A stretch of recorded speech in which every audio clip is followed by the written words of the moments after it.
nyo na lang kasi one day mag voice over na kayo sa mga vlog nyo.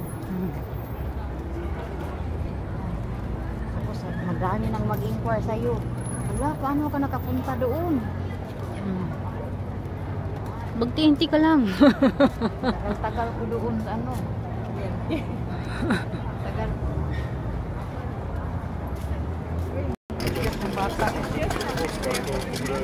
Sabi ni Lucy, Tisha, lahat ng station diyan sa ano sa Moscow i-vlog mo na. Ngayon? Nung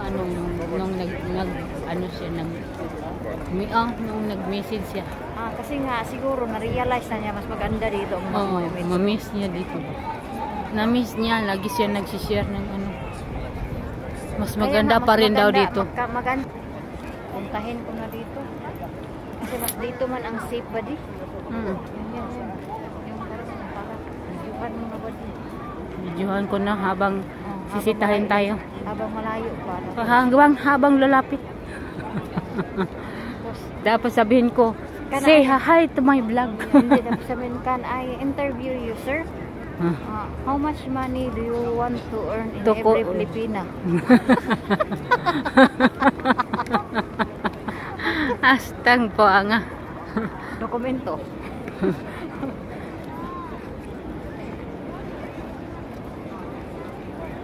Siguro yung dalawa layo nagsipat. Yung dalawa sa harap ba layo nagsipat. Yan o, napadulit pa si Jennifer. Hindi man nakakatakot dito. Pero pag sa puli na yan, ako, wag ka nang ano. Wag ka nang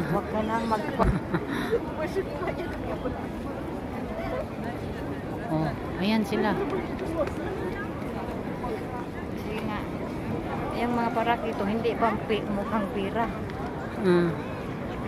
Doon sa ano, sa